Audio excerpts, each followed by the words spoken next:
talking about us, Virginia. I know. I'm Christina. I'm Kendall. We love talking about movies. We like them weird and unconventional. Offbeat and underrated cinema with cult charm. And now we're going to share a conversation with you. We're the Psychotronic Sisters. Come into my den, said the spider, etc.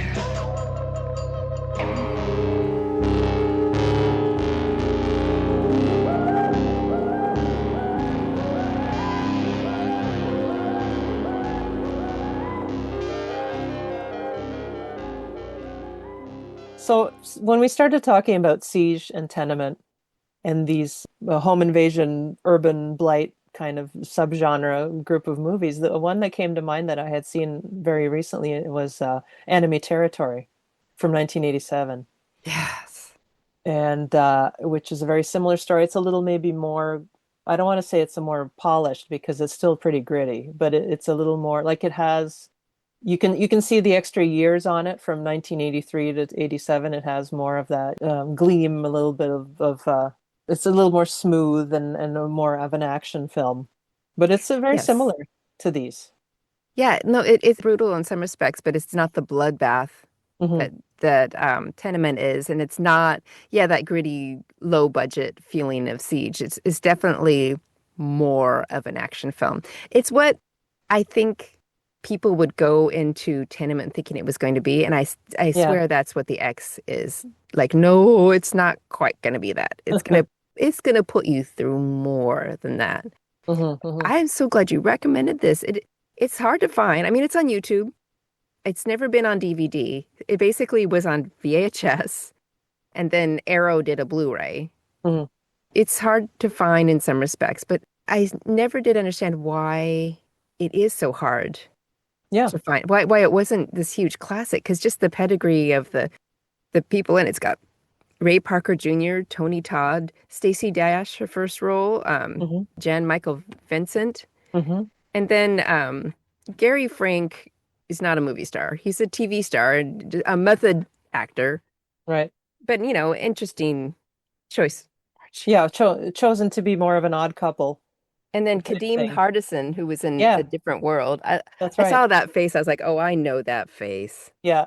So it's an amazing cast. It is. They're very good too. Like all three of these movies are really stripped down and efficient and exciting and they move fast. There's no boring moments at all. But that one, like I say, that one has a little more, it's more action geared. So it really gets going. It doesn't really waste a minute of anything. So it starts And with it's this yeah. insurance salesman. Hmm. And what was he, an alcoholic?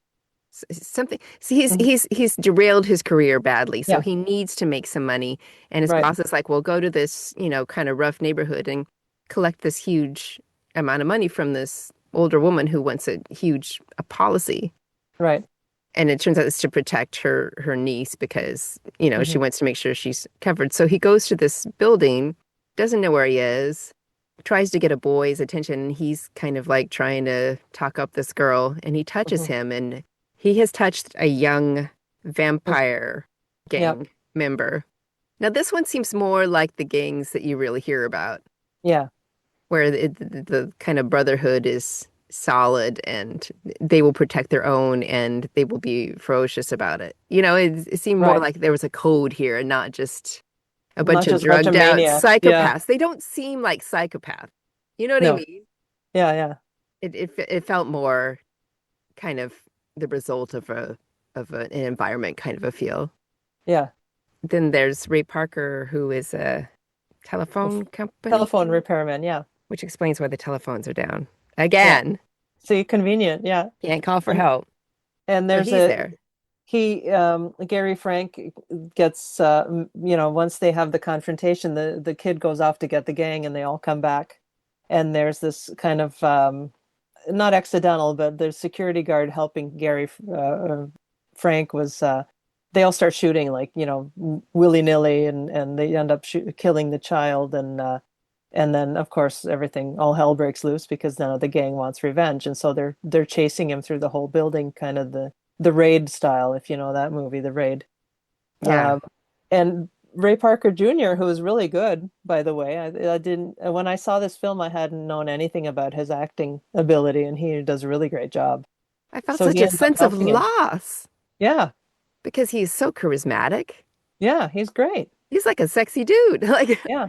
Like It's- why wasn't he a huge movie star? Well, you can kind of guess, right? mhm, mhm. But he should have had everything.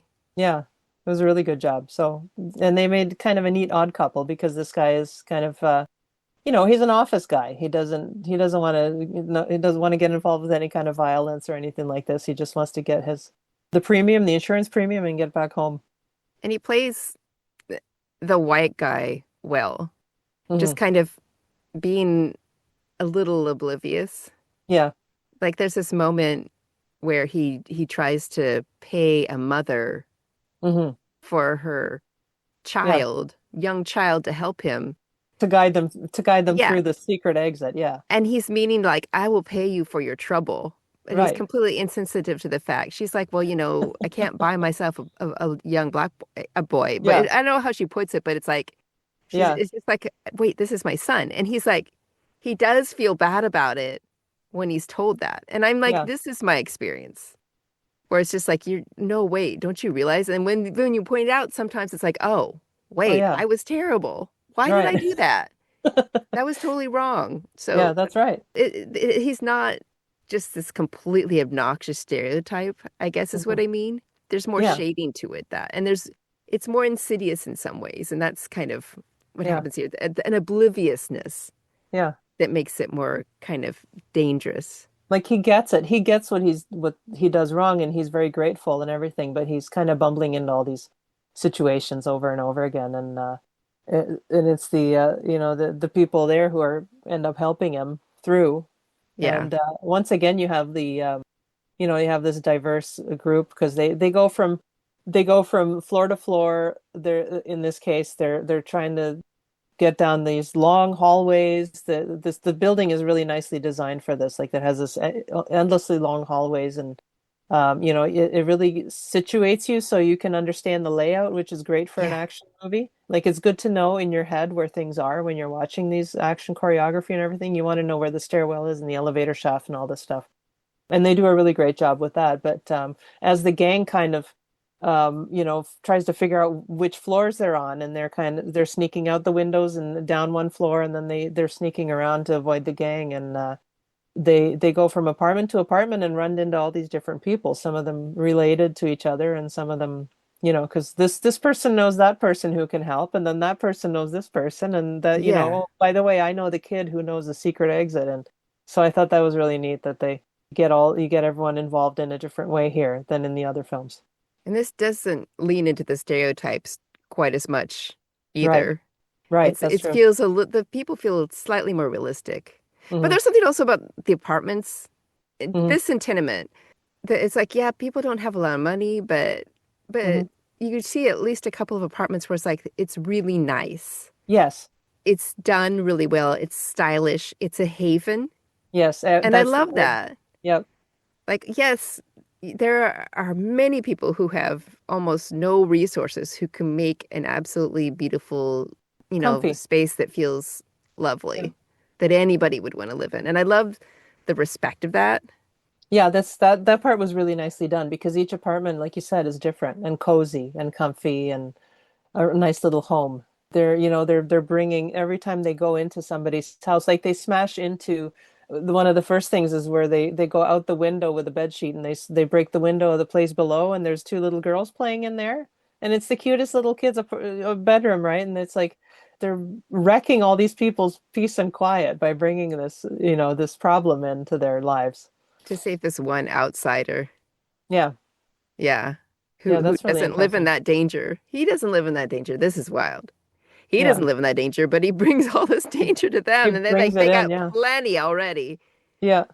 It disturbs their system too. Like in this is another way that you can look at it as the drawing from the westerns too, because often in the western you have all the outlaws and there's like an equilibrium because if as long as everyone respects the outlaws and doesn't disturb or rock the boat, everything's okay, even though we're afraid of them. It's the same dynamic here with the gang.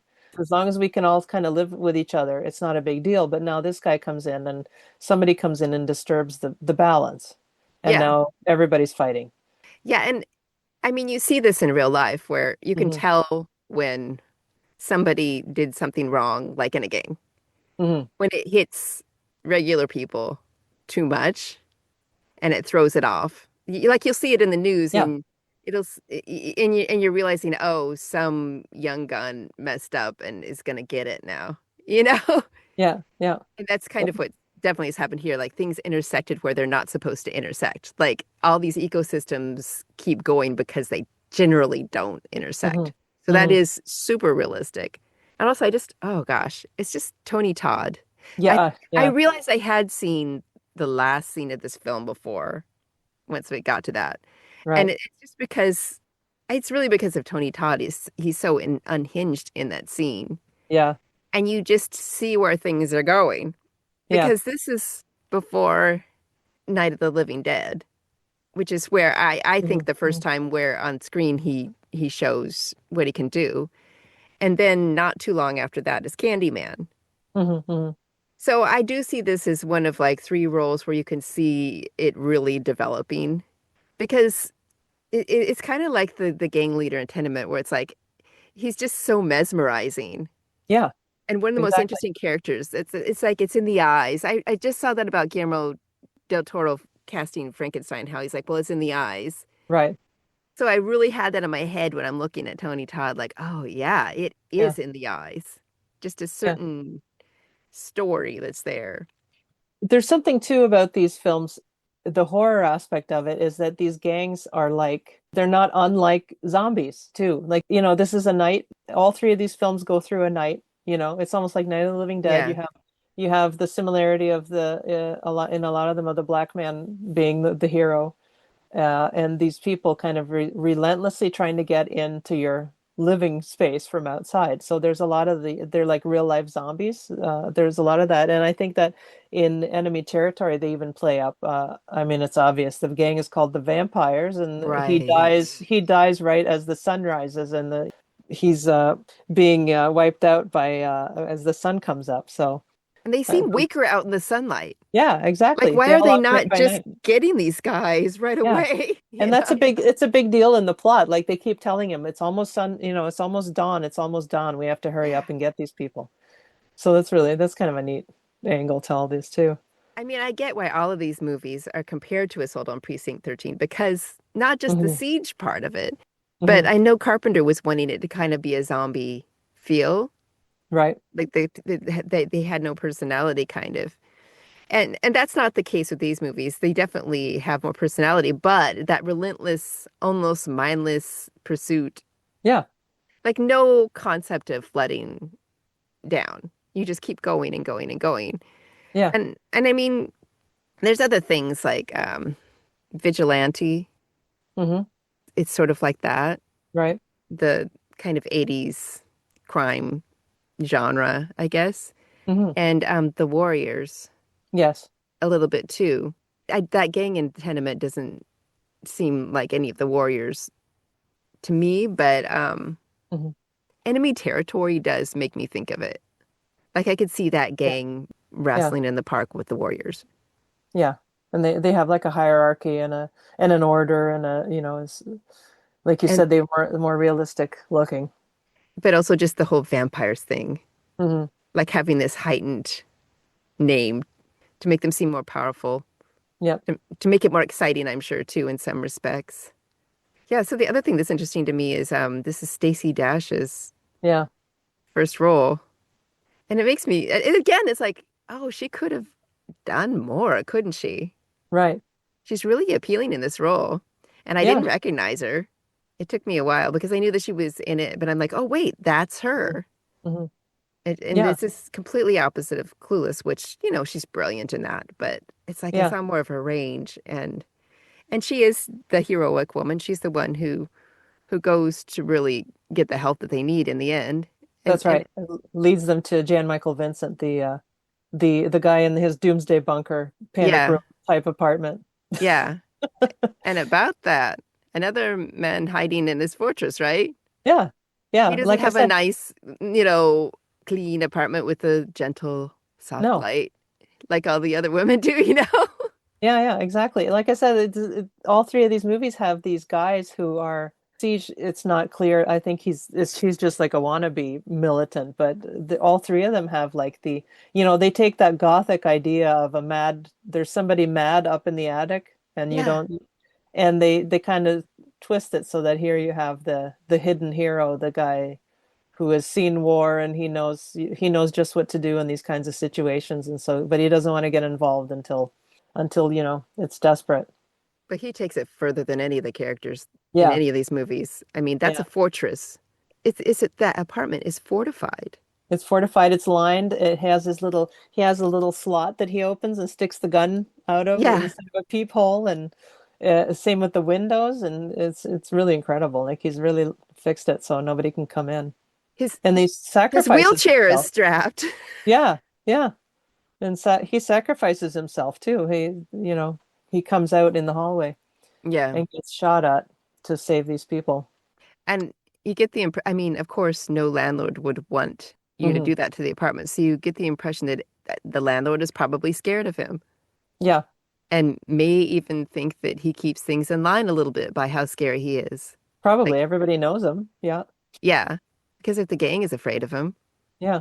right? Well, I mean, that part of it too is kind of like the people, the higher ups, whether it's the cops or systems are failing, and everything above these people is failing them or ignoring them or neglecting them. And Yeah. so these people are on their own to make their own community or solidarity and help each other. So, which is, a big theme in all three of these movies and any movie like this, where they're really what they're really about is the urban and the social decay and the class and social inequality that's going on then. I mean, they're all, if Siege is filmed in 81 and Enemy Territory is 87, so we're cutting right across the 80s, which is, the Wall Street boom and greed is good, and more inequality. And at the same time, like you were saying, everything else is burning down. That's not of that class and that strata. So, The Bron it's, the Bronx is yeah. literally burning.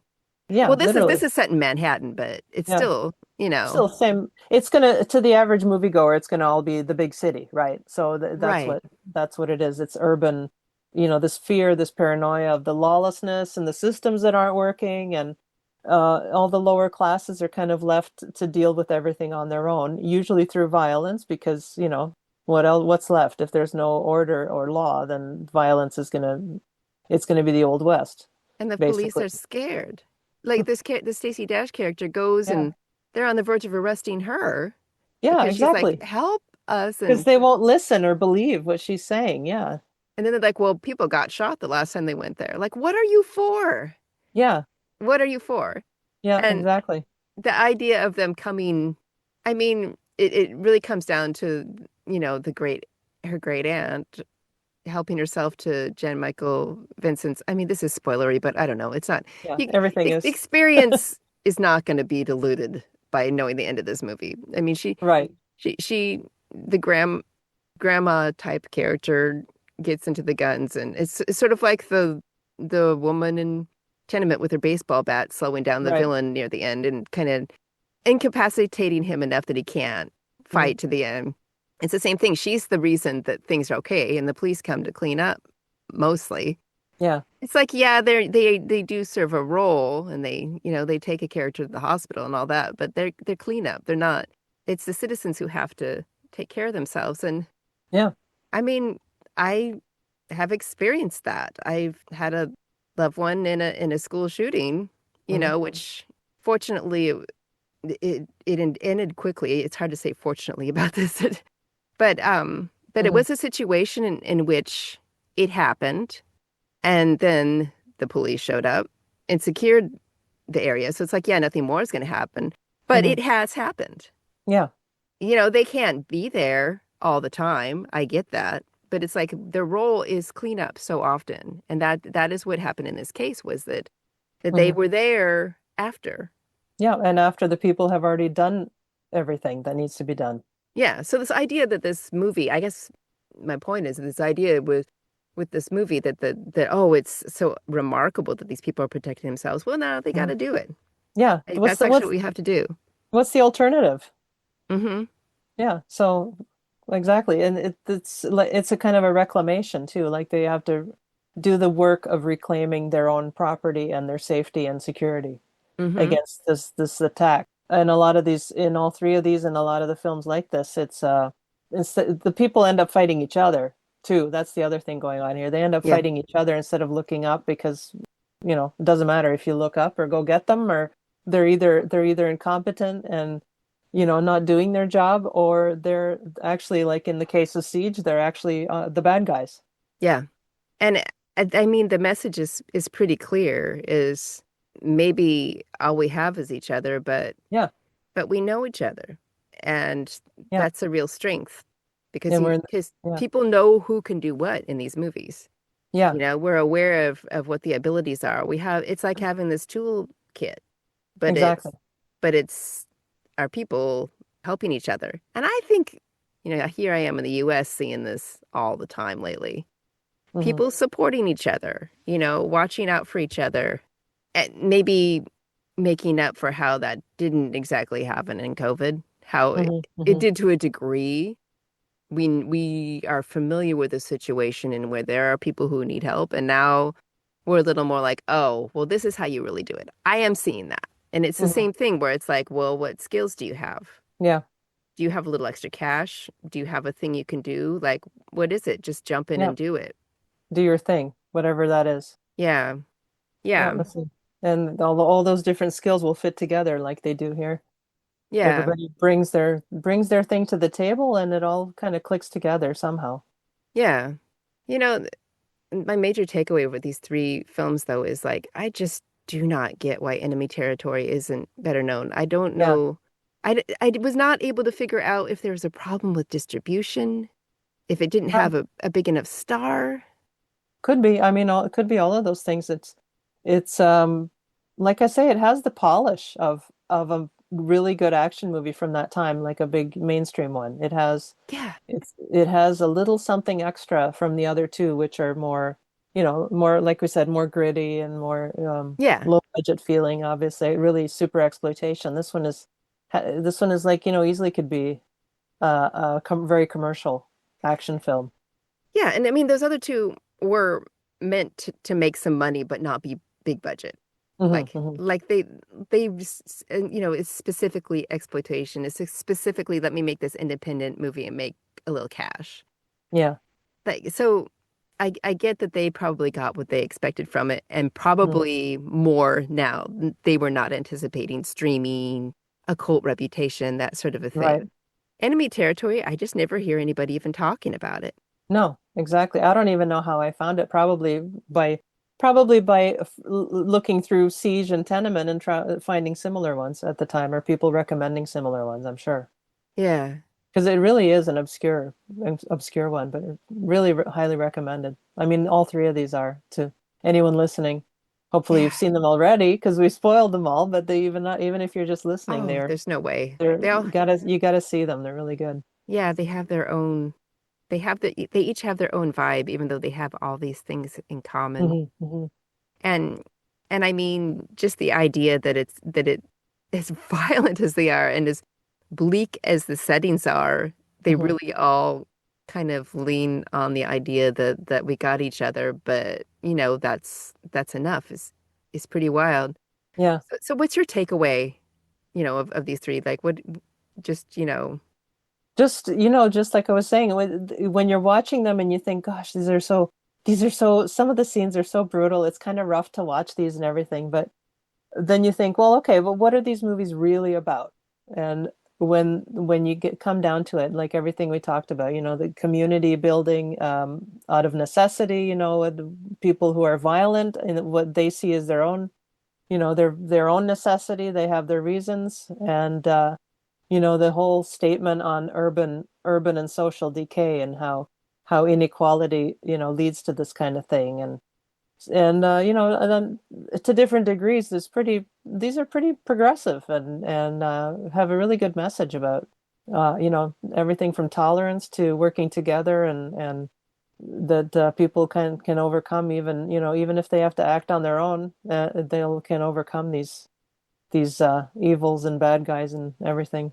You know, something that's interesting is the director of Siege, Paul Donovan. He went on to, like I mentioned, he went on to do the sci-fi series and a bunch of other things with a production company with his brother. He also, like at the time that they were doing Siege, there was a bunch of anarchist, like urban guerrilla bombings going on, called they were called the Squamish Five, and I think the bombings were around probably would have been I think I think same year, the year after that they would have filmed Siege, and it was a big story in Canada. And like for example, one of the bombings was they bombed a factory that was making parts for cruise missiles, but they called first and made sure that everybody evacuated. So and they would have been captured and I think around 83 or 84 or something like that. But the director of Siege, a few years later, made an award-winning documentary about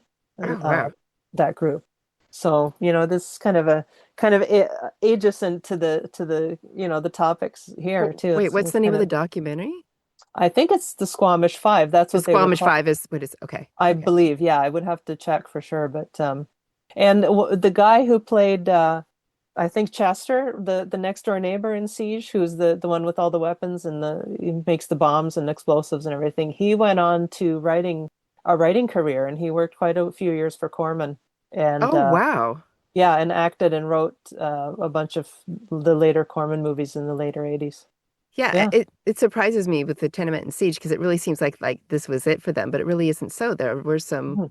careers There were that some came out people of who it. went on, yeah. Yeah. The two guys in Siege who were from the blind and the visually impaired school are you can see them in Meatballs. Oh, really? Yeah.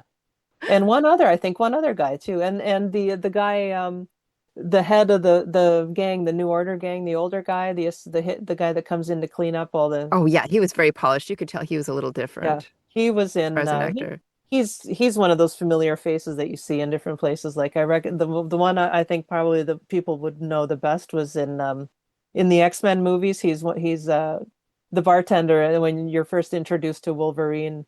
But again, those are filmed in Canada. So, I always say whenever we talk about a Canadian movie, I see these people so often in commercials and TV shows and stuff. Yeah. It's almost like seeing your own neighbor, like in a film or something. You're like, oh yeah, I know them. No See, big deal. this is why I like talking to you about movies because you have that perspective, that Canadian Mm-hmm. perspective. Like, you so much of American films are Canadian in one way or the other, whether it's Yeah, the actors, the locations, but just slightly more because of that. It makes me think my Australian friend was the same thing. yeah, When we were watching TV together, she's like, "Oh yeah, these people are in all the Australian. You watch a show that's made there, and yeah, she's like, "Oh, they're yeah, in this, and two." And I grew up with them, and yeah, yeah. yeah, it's the same It's a thing. smaller community, so you see the same faces over and over. And then if they do make it big in the States or wherever, then it's like, it's almost like somebody who has made it big because you've seen them in all these little things, right? So it's kind of interesting to track all these different people. I love that point of view, just like it's your family or something. Yeah. Well, I love this topic. I love it because it's just connected to so many real things, but it's also Yeah, just the most movie of movies. right. It's escapist, but it has roots, and so it just makes it such a different experience. It's so much more satisfying in a way because like you're having your thrills, Yeah. but there's just a little bit of protein in there too. So yeah, yeah, it Yeah, was yeah. good fun. Yeah, I really like this one. Yeah, and it's interesting when you have movies that are so similar, Hmm. um, to watch how different people do the same formula and what they tweak in the formula and how they're similar, but also how you can do your own thing with a very strict genre structure. Yeah, definitely. So next episodes, we're gonna kind of take community in a different direction, like when it goes sour. We're gonna be in a sort of stuck in a setting again, but it's gonna be a little more about the arts and yeah, it's Dramatic. gonna be interesting. Yeah, so stay tuned for that one. Thanks for listening. You can find us and more of our links at psychotronicsisters.wordpress.com.